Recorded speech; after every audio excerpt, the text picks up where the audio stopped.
I've made a new rule that when I go play golf, I don't take my cell phone with me. And sure enough, I'll get home and Gail will go, I tried calling you. I go, did you hear it ringing in the house? That would be, I'm not here. I don't know what the addiction is. I hate knowing that. And we all are. Have you ever lost your cell phone? Oh my God. It's like a family member passed away. People bring over casseroles. They're so sorry.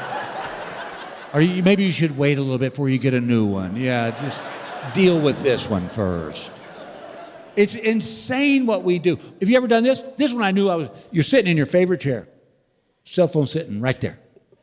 It don't ring, buzz, chirp, nothing. And you catch yourself doing this?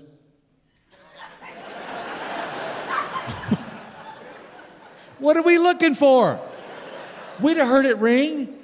I'd be willing to bet you a significant amount of cash that before cell phones, not once did you ever walk over to the wall phone and go,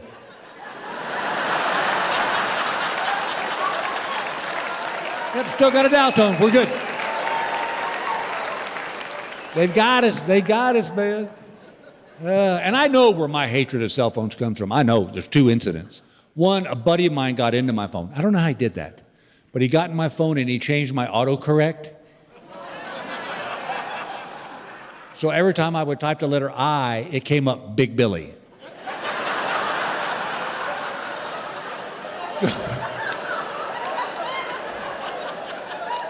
So if I text you and said, hey, can I stop by your house later? It came out, hey, can Big Billy stop by your house later?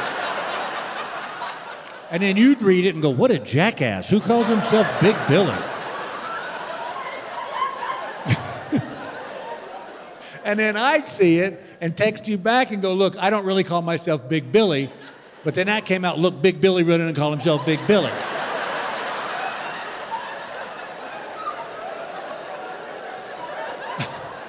I couldn't get it off my phone. I had to go to a phone store and have a 17-year-old kid fix my phone. Well, while he's fixing my phone, I'm telling him the story. And he goes, well, I can help you get back at your buddy. I said, I'm all ears.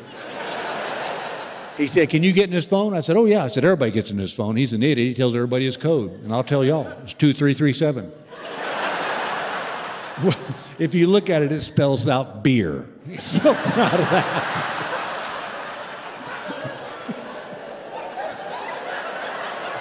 Now, don't think for 1 second there's not somebody in this theater going, you know what, that's not too damn bad, actually. So he said, look, I can teach you how to change his auto signature on his emails. And I said, done.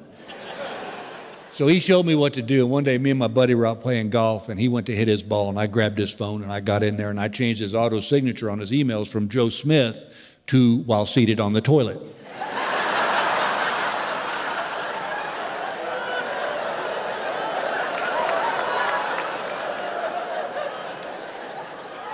Well, about a week went by. I got a text that said, hey, jackass. He said, not everybody's a paid comedian. He said, in case you've forgotten, I'm a financial advisor.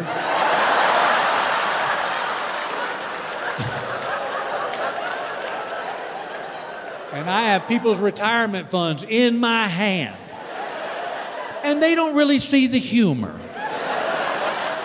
When I sent him an email saying, hey, just went over your portfolio, while seated on the toilet.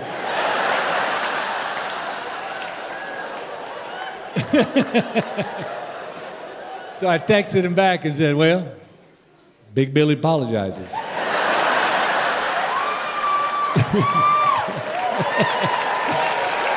Thank you. The other one, and this one was awkward. Gail and I were getting new cell phones, and I said, baby, you're going to have to set these up because I'll screw it up. She goes, no worry, I got it. So she's setting up our new phones. But when she got to the contact information, instead of putting my name, Bill Engvall, she put my lover. She thought it'd be cute that when I called, she'd go, look, my lover's calling. Well, what I didn't know is that when you forward that contact information to someone, that don't change. So what happened was, we were getting ready to sell our house. And we discovered there was some mold in the crawl space of the basement.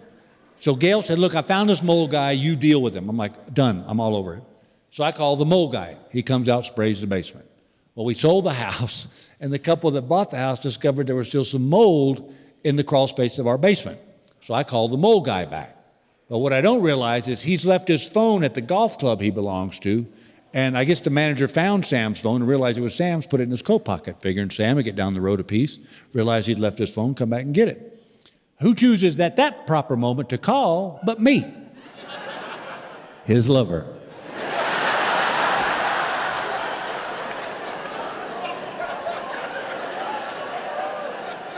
I called Sam's phone, and I guess the club manager looked at it and it said, my lover, and he goes, well, hello, Phyllis.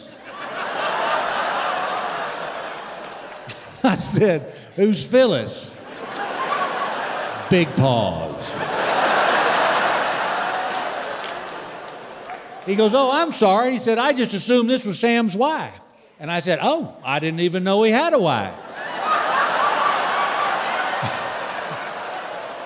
Oh, it gets worse. I said, he's just a fellow who services me.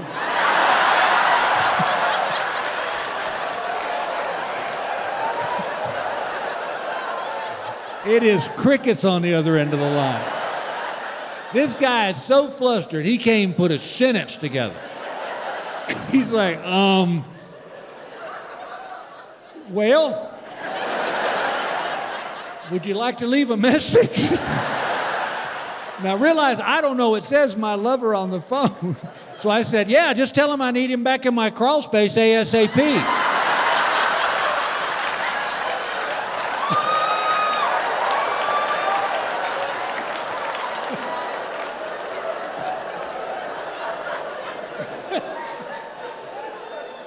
Well, Sam knew what it meant, but the club manager had no idea, and poor Sam had a lot of explaining to do.